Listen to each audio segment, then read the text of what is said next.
Ele está aqui. Quem? Jean James. Jean James. O impronunciável. Aquele que vive antes de tudo. Esse aí eu acho que recebeu o Silvio Santos e o Elton está aqui. O Elton também. O Elton, colecionador de Homem-Aranha, tocador, o Elton tocador. E aí a gente chegava na Praça do Esperança. O único roqueiro que nunca abandonou a Praça do Esperança foi o Elton. Ei, verdade, viu, velho? E aí, vamos chamar o Elton pra cá. A Praça do Esperança nunca mais foi a mesma depois que o Elton começou a tocar violão na praça. É verdade. A última vez que eu vi o Elton, desculpa, cara. A última vez que eu vi o Elton foi no posto de saúde. Dessa mesma vida. Ele é impressionante, o Elton. Se o Elton estiver aí, ele vai comentar. O Elton trabalha no posto de saúde e é o cara que eu conheço que mais fuma. Ele tá manchado de nicotina. A cara dele tem uma mancha de nicotina. Ele não tá nem aí, não, que ele. Pera, tem um médico aqui já. Vai pro posto de saúde. Comenta isso, tu não fuma ele mais. Tá rindo aqui já. Ele já tá mexendo aqui na história. O Elton está escrevendo aqui. O Hugo fundou a síntese. Fundou, afundei. Quase afundei. Eu fundei a síntese e quase afundei. A síntese foi acho que foi a segunda banda que teve relevância no Com Esperança, viu? A primeira banda sempre foi o Misofobia. O Paulo, né, o Trocha, o Alexandre. Sim. Sempre foi a banda que teve moral. Mas a síntese, quando surgiu, foi uma banda que alavancou uma galera. Sim, verdade. Né? Muita gente começou a curtir rock na época da síntese. Porque a gente já surgiu com músicas próprias, músicas autorais. A gente não fazia cover. A gente escrevia as nossas músicas, colocava o Rômulo Romero, que são até hoje pra mim dois artistas, né? Junto com o saudoso David, que infelizmente nos deixou, que era o primeiro baixista da banda, né? O Elton tocou, o Niesco, que era baterista também, que fez história, tocaram ainda na Centro Cultural do Bom Jardim. Fizeram um clipe. Não, gravaram um DVD. Gravaram um DVD, não foi? Quer dizer, foi uma banda que teve relevância com Esperança. Verdade, sabe? Verdade. Eu é porque bebia demais na época, não pude usufruir do sucesso. Eu saí antes porque eu tava bêbado.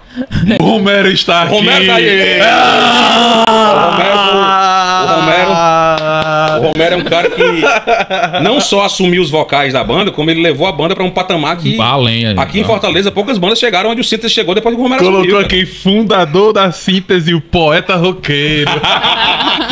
Eu sempre fui fã do The Doors, né? E aí as minhas letras eram um negócio meio... Tinha que estar drogado pra entender, né? Mas o Romero aí, ele é um cara que... Quando ele assumiu os vocais, o irmão dele, né? Cantou antes, quando eu saí, ele assumiu também. O Romero não queria assumir, o Romero tocava só violão. Era a segunda voz bem baixinha. E o Rômulo só tocava guitarra. Rapaz, mas o Rômulo acabou de chegar. Olha o Rômulo aí. Beijo, Rômulo. O Rômulo, guitarrista, que é um cara fantástico. O Rômulo é um cara que eu posso chamar de artista. O cara vive a arte. Ele é, velho. Aí ele posta nos stories, vai cantando Raul Seixas. Horrível. Mas eu respeito ele. Um beijo, Rômulo. Você é o cara que até hoje se manteve. O Alexandre tocou numa banda que quase... Vou falar exclusivamente pro pessoal do Com Esperança agora. Incidentes. Que era uma banda que era ele, o Renato, que o Renato hoje em dia ele pode falar também. O João Paulo Cabeludo, que hoje em dia não tem mais o cabelo grande. Né? E quem era o baterista era o Adriano. Era o Adriano. O Adriano, baterista. Que era irmão do André. Irmão do André. O André Fragoso. Pra TV, ó, a gente tava em quadrinho, depois foi pra desenho, pra novela, tá falando em banda agora. Pois é. Ser velho é horrível, meu irmão. Tem muita história pra contar. Mas um abraço a todos os integrantes. E eu saí da banda porque quebrei a perna. Quebrou a perna? Foi. Comprei um baixo, gastei o que tinha, o que não tinha. Gravaram uma demo só de cover. Gravamos uma demo, né? A gente gravou uma demo. Aí no final das contas eu quebrei a perna. Foi num acidente de moto. Foi um acidente. Eu trabalhava no César. Aí eu quebrei a perna, aí perdi os ensaios, não podia ir, que eu ficava... Não, foi do tiro, cara. Foi um tiro. Foi do tiro. Tu levou o tiro? Bafa. Foi uma sorte na empresa, tava muitos anos atrás, eu acabei levando tiro na empresa. Aí eu fiquei quase um ano pra me recuperar. Aí os meninos partiram... vou esperar esse bestar, sabe nem tocar direito, deve dar Tiveram em consideração que ia esperar um ano, né, cara? O cara se recuperar. E se você tem banda, vou fazer uma propaganda de graça. Ó. Se você tem banda e precisa tocar e ensaiar, procure o Paulo lá no Estúdio 111. Ruído 111. Ruído 111, porque tem um cara de banda ruim que nem a nossa aí. Só fazer ruído lá, ele botou Ruído 111 o nome do estúdio. Romero, Elton, manda pro Paulo aí que nós estamos fazendo propaganda de graça. O Conjunto Esperança ainda existe, resistindo o Ruído 111, que é um estúdio exclusivo pra banda de rock. Tem banda de forró também que vai, banda de axé. No carnaval, meu amigo, ele quer ganhar dinheirinho, né, Paulo? Tamo junto. É um cara também que viveu o underground do Conjunto Esperança, o rock and roll do Conjunto Esperança. Festivais que a gente ia de Vocês faziam festivais lá no Conjunto Esperança? O Conjunto Esperança, Industrial, Maracanãú, era um point da nossa turma, como o pessoal chamava, galera estética, instinto dissonante, né? Tinha muita banda boa. A banda do Dé, cara, que era Grito Sórdido. Muita banda boa. Os meninos comentar aí no chat aí o nome das bandas daquela época. E que hoje em dia algumas pessoas vivem, né? Infelizmente, a gente teve uma perda muito grande, que foi com o Agostinho, que era o guitarrista original da Estética Suicida. O Helder ficou muito mal na época que o Agostinho faleceu. É verdade. Mas existiu um alicerce de rock, que é um rock nacional, que a gente tocava músicas próprias, né? E a gente viveu intensamente isso, acreditando que a gente ia ser os artistas. A gente acreditava piamente, não, nós vamos conseguir. Tem uma banda também, os meninos vão se lembrar da banda Já Disse. Já Disse, mano. Que era o Sérgio, meu nome deu Fabinho, né? O Faguinho, que era o guitarrista, né? Que tá até fora do Brasil. O legal, mas é porque era um influenciando os outros. A gente montava uma banda e o outro montava também, e assim ia. Não, e era aquela parada assim. Vamos ensaiar. Aí, tipo assim, eu tenho um lugar, eu tenho a caixa, eu tenho a guitarra, eu tenho os cabos, eu tenho a mesa. Isso.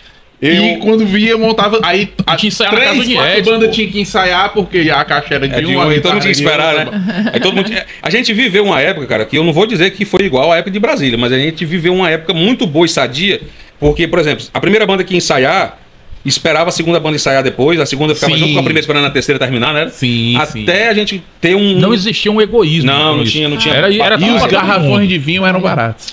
Mas o pior não era o garrafão de vinho, o pior era a Zinebra. Porque a Zinebra era mais barata que o vinho, a gente não tinha dinheiro pra comprar vinho, comprava a Zinebra. E Zinebra é o sumo ruim do que sobrou do vinho. Vixe! E era os garrafão de 5 litros tamanho assim. Eita! E a gente dizia, 2,50. já que comprou, vai beber todo. E era patrocinado pelo Reginaldo Rossi, né? Zinebra Rossi. Zinebra Rossi, era horrível, né? Agora, tempos horríveis. A nossa casa, ela imortalizou o nome dessas bandas na cena. A nossa casa é a banda do Rômulo, né? Rômulo, Paulo e o melhor baterista da Regional 5. O Glauber. Eles fizeram essa música e na época eu tava muito engajado na igreja, os meninos até disseram que me procuraram lá para fazer uma participação e eu não fui, graças a Deus eu era evangélico. Eu não participei, mas citaram o nome da banda da Síntese, né? E os meninos faziam, o Rômulo tava na Síntese na época. E eles já passaram um ano. Olha o que é, se você não sabe, você vai saber agora. Um ano de abertura do Se Liga, na TV Verdes Mares. A Síntese ficou abrindo o programa todo sábado, né? Era a Síntese que abriu o programa, então teve relevância. É isso que eu falo, cara, de que hoje a gente não tem tanta coisa assim, a gente tá falando de coisas que aconteceram. É verdade. O meu sonho é que a gente estivesse conversando sobre coisas que estão acontecendo. O que tu falou só me preocupa porque não é algo assim que a gente tá preocupado para amanhã. É o que tá acontecendo hoje, culturalmente. A minha cunhada